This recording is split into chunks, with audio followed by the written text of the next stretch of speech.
આત્મા અને પરમાત્મા એ બંને વચ્ચે જો ભેદ બુદ્ધિ રહેતી હોય ને તો એક ભાવના ભાવો કે આત્મા શક્તિથી તો પરમાત્મા જ છે, અને એ ભાવનામાં એટલા બધા મગ્ન બની જાઓ કે આત્મા અને પરમાત્મામાં પછી કોઈ પ્રકારની ભેદ બુદ્ધિ રહેશે નહીં.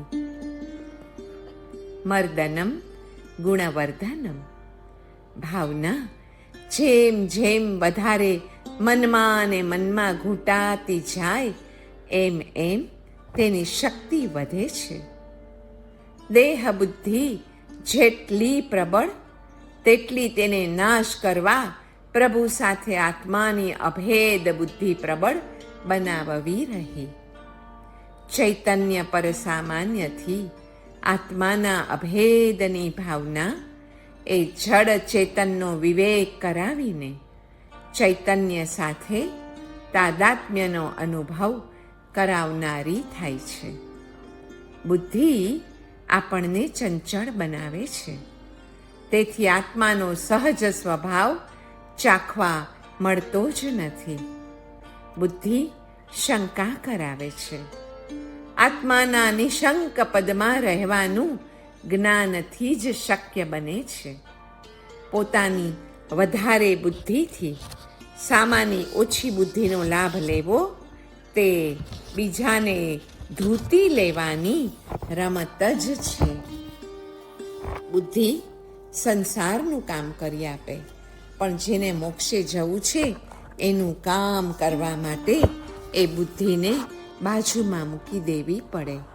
એ બુદ્ધિનું મોક્ષ પંથે કોઈ જ કામ નથી. દિવાળીએ જેમ વહેપારી સરવૈયું કાઢીને શુભ મનોરથો કરે છે, તેમ આપણા દરેકનો આત્મા પણ વેપારી છે. મનુષ્ય ભવરૂપી નગરમાં રત્નોની કમાણી કરવા આવ્યો છે. અનાદિકાળનું દરિદ્રપણું ટળી જાય અને સંપૂર્ણ આત્મલક્ષ્મી પ્રાપ્ત કરી શકાય તેવી સામગ્રી આ ભાવમાં મળી છે. ગુણરત્નને રત્ન તરીકે ઓળખીને સાચા રત્નના વહેપારમાં આળસ અને પ્રમાદને ટાળીને આરાધનામાં સતત ઉદ્યમવંત રહી ગુણરત્નો મેળવવા અને વળી વધારવા. ભાવથી છૂટવાની અને આત્મસમૃદ્ધિને પ્રકટ કરવાની તકને કદાપી જવા દેવી નહીં. અપ્રશસ્ત ભાવમાંથી નીકળીને પ્રશસ્ત ભાવમાં આવવું અને રહેવું તો વિશુદ્ધ ભાવની તીવ્રતા લાવેલી જાગશે.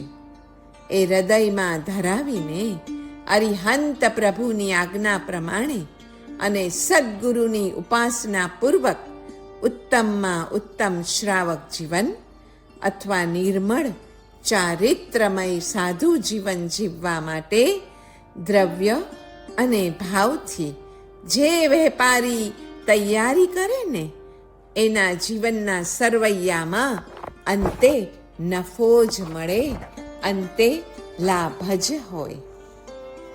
આત્માની નિત્યતા અને આત્માનું કર્તૃત્વ.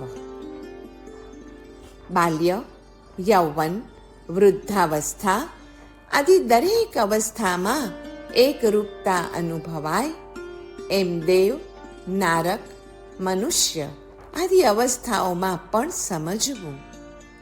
વળી જ્ઞાન ભિન્ન ભિન્ન અને ક્ષણિક છે. એ બધા જ જ્ઞાનોની ક્ષણિકતાનું જે ભાન કરે ને એ પોતે ક્ષણિક હોય તો બધા જ જ્ઞાનોમાં પોતાનું ઓતપ્રોતપણું કેવી રીતે જાણી શકે? સંમતિ તર્ક ગ્રંથની અંદર આ ગંભીર દલીલ આપેલી છે. રાગ, દ્વેષ આદિ પરિણતિ વખતે આત્મા કર્મનો કરતા છે, પરંતુ તે જ્યારે શુદ્ધ સ્વરૂપમાં વર્તે છે ત્યારે તે કર્મનો કરતા નથી, કિંતુ સ્વરૂપનો કરતા છે. એ માત્ર જે થઈ રહ્યું છે એનો જ્ઞાતા છે. પૃથ્વીનો લય જલમાં, જલનો લય તેજમાં, તેજનો લય વાયુમાં, વાયુનો લય આકાશમાં, આકાશનો લય માયામાં, માયાનો લય બ્રહ્મમાં, અને બ્રહ્મનો લય થાય છે અંતે આત્મામાં. આત્મરૂપ બ્રહ્મમાંથી અનુક્રમે આકાશ આદિ સ્વદેહાદિની ઉત્પત્તિ સમજવાથી જ સર્વદેહાદિ પ્રપંચ પછી છેલ્લે તો બ્રહ્મરૂપ જ બની જાય છે. ઉપનિષદમાં કહ્યું છે કે આત્માનમ રથિનમ વિદ્ધિ શરીરમ રથમેવ તું. બુદ્ધિ તું સારથિમ વિદ્ધિ.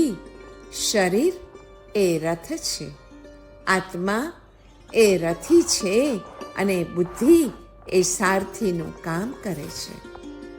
મયી તદ્રૂપમ સ એવાહમ, અર્થાત મારામાં તેનું જ, અર્થાત આત્મામાં પરમાત્માનું જ સ્વરૂપ છે, તેથી તે જ હું છું, પરમાત્મા જ હું છું. આ સમાપત્તિ છે, અને આવી સમાપત્તિ રૂપ ભાવાવસ્થા આત્માને પરમાત્મા રૂપ બાહ્ય આલંબન દ્વારા જ ઉત્પન્ન થાય છે. આત્માના જે મુખ્ય 4 ગુણો છે એ જોઈએ તો 1. સુખનું તારતમ્ય, 2 પ્રકારે સદા શ્વાસોશ્વાસ એ છે સુખનું તારતમ્ય. બીજો ગુણ સ્વતંત્રતાની ઈચ્છા, એમાં 3 પ્રકારે બલ અથવા વીર્ય. જ્ઞાનનું તારતમ્ય એટલે 5 ઇન્દ્રિયોથી મેળવાતું જ્ઞાન, અને અમરતાની ભાવના એટલે નિત્ય સ્થિતિ, દીર્ઘ આયુષ્ય. મરવું કોઈ જીવને ગમતું નથી. કોઈ મરે છે ત્યારે પણ આત્મા એમ જ વિચારે છે કે હું તો જાણે કદાપી મરવાનો જ નથી, હું અમર છું. પણ જ્યાં સુધી એ આ દેહમાં છે ત્યાં સુધી આ દેહમાંથી એ જેટલી વાર નીકળશે એટલી વાર તે દેહનું મૃત્યુ તો થવાનું જ છે. દેહાદિ પરમાં આત્માના સંકલ્પ વિકલ્પથી જે રહિત હોય ને એ નિર્વિકલ્પ એમ કહેવાય છે.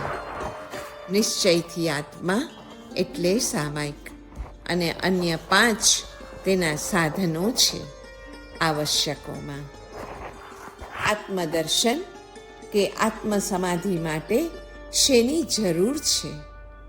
કથા વાર્તાઓનો કિમિયો અને દેશ વિદેશના અનેક વિચારકો અને દાર્શનિકોના પ્રસંગાનુકૂળ ઉલ્લેખો ઉપરાંત ઉદ્ધરણો આપવાની કુશળતા માત્રથી આત્મદર્શન કે આત્મસમાધિ જો પ્રાપ્ત થતી હોત ને તો તેવી કુશળતા ધારણ કરનારાઓની આજે પણ દુનિયામાં ક્યાં ખોટ છે.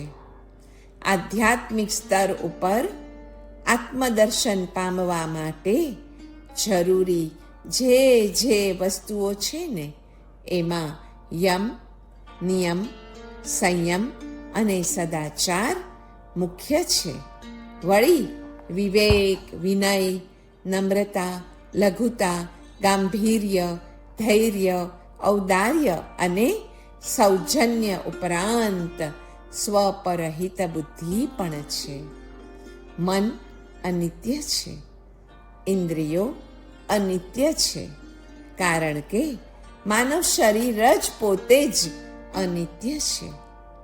નિત્ય વસ્તુ બધામાં છે, પણ તે બધાથી પણ પર છે.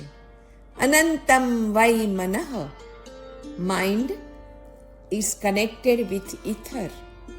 સિદ્ધિના મૂળમાં પ્રાણોપાસના કે ઓમકારની ઉપાસના છે. આત્માનો આનંદ એ જ સત્ય છે. આત્માનો આનંદ એ જ નિત્ય છે, અને આત્માનો આનંદ એ જ ધ્રુવ છે. કોઈ વાર વિચાર કરીએ, હુ એમ આય, કોણ છું હું? તો જવાબ મળશે, I am an individual soul dependent only on the law of karma. The universe supply my every need.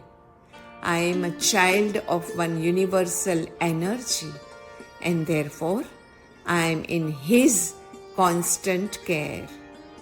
I am practicing His presence and feel His warmth in order to learn or become proficient, to get trained and to put knowledge into practice. Life itself can't give us joy unless we really deserve it. Life just gives us time and space. It is up to us to fill it, to fill the time and to fill the space. એક મહત્વનો પ્રશ્ન અહીં આવે છે કે આપણા ભારત દેશમાં આજે છેલ્લામાં છેલ્લી ગણતરી પ્રમાણે કેટલા આત્માઓ છે? એક અનુભવીએ ઉત્તર આપ્યો કે એક, એ ગેહાયા. અંતરાત્મ ભાવ એ આત્મા મંદિરનું ગર્ભદ્વાર છે, જેમાં પ્રવેશ કરીને તે મંદિરમાં વર્તમાન પરમાત્મા ભાવરૂપ નિશ્ચય દેવનું દર્શન કરી શકાય છે. અંતરાત્મા ભાવ વખતે આત્મા પોતાની અંદર વર્તમાન સૂક્ષ્મ સહજ એવા શુદ્ધ પરમાત્મા ભાવને દેખવા લાગે છે. પરરૂપમાં સ્વરૂપની ભ્રાંતિ પણ ત્યારે ટળી જાય છે અને હેય કે ઉપાદેય અને કર્તવ્ય કે અકર્તવ્યનો વાસ્તવિક વિભાગ પછી તે કરી લે છે, જેથી આત્મા આધ્યાત્મિક શાંતિનો અનુભવ કરતો થાય છે. પરમાત્મા હિતનો ઉપદેશ આપે છે કે આત્માને આત્મામાં જ સ્થાપન કરો, કારણ કે તેમ કરવામાં જ આત્માનું હિત છે. એને બીજે ક્યાંય પણ જતો અટકાવો, એને માત્ર અને માત્ર અંતઃસ્થિત કરો. આત્મામાં જે પરમાત્માની સ્થાપના કરે તેને મોક્ષના કારણરૂપ સમ્યક દર્શનાદિ ગુણો પ્રકટે છે, જેને મોક્ષ માર્ગ કહે છે. તે પણ કારણ પરમાત્મા જ છે. સમકિતને રહેવાના 6 સ્થાન છે. 1. આત્મા છે. 2. આત્મા નિત્ય છે. 3. આત્મા કર્મનો કર્તા છે. 4. આત્મા કર્મનો કર્તા હોવાની સાથે કર્મનો ભોગતા પણ છે. 5. મોક્ષ છે. અને 6. મોક્ષનો ઉપાય પણ છે. આત્માનું અજ્ઞાન એ જ આપણા સર્વ દોષોનું મૂળ છે. જ્ઞાન એ આત્માનું લક્ષણ છે, રાગ નહીં. જેને પણ આત્મસુખની અભિલાષા છે એને માટે શાસ્ત્રોપદેશ છે. આત્મામાં પરમાત્મ શક્તિ છે એવો વિશ્વાસ કરે છે તેને બહિરાત્મપણું છૂટી જઈને પછી અંતરાત્મપણું પ્રાપ્ત થઈ જતું હોય છે. આત્મામાં જે પરમાત્મ તત્વ રહેલું છે ને એના શાસ્ત્રાનુસારે સ્થાપનને જ તાત્વિક પ્રતિષ્ઠા કહે છે. પૂજકનો આત્મા ગુણાતીત અથવા તો પરમાત્મ સ્વરૂપ છે એવું દર્શન કરાવીને પરમાત્માનું બિંબ આપણી ઉપર ગજબનો ઉપકાર કરે છે. શેનું દર્શન કરાવે છે? કે પૂજકનો આત્મા ગુણાતીત છે અથવા સ્વયં મારા સ્વરૂપ પરમાત્મ સ્વરૂપ છે. સ્વસ્વરૂપનું સ્મરણ કરાવનાર નામ સ્મરણ છે તથા સ્વસ્વરૂપ આત્માનું દર્શન કરાવનાર પ્રભુનું બિંબ છે. અને એટલે જ આપણે હંમેશા પ્રભુના દર્શન, વંદન, પૂજન, સ્તવન અને ગુણગાન ગાવા માટે પ્રભુનું પ્રતિષ્ઠિત બિંબ જ્યાં હોય એવા જિનાલયજીમાં જઈને તેનું સ્મરણ, તેની ભક્તિ કરવી જોઈએ. જૈન ધર્મનું ધ્યેય એક જ છે કે આ વિશ્વના 14 રાજલોકના આત્માનો ઉદ્ધાર કઈ રીતે થાય.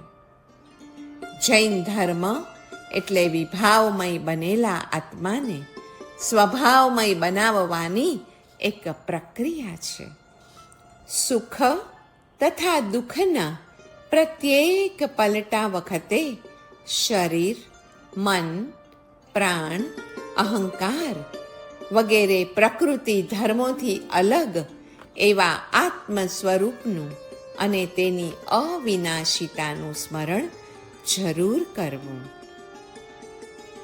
જેમ તલમાં તેલ છે, દહીંમાં દેખાતું નથી પણ અવશ્યપણે માખણ છે.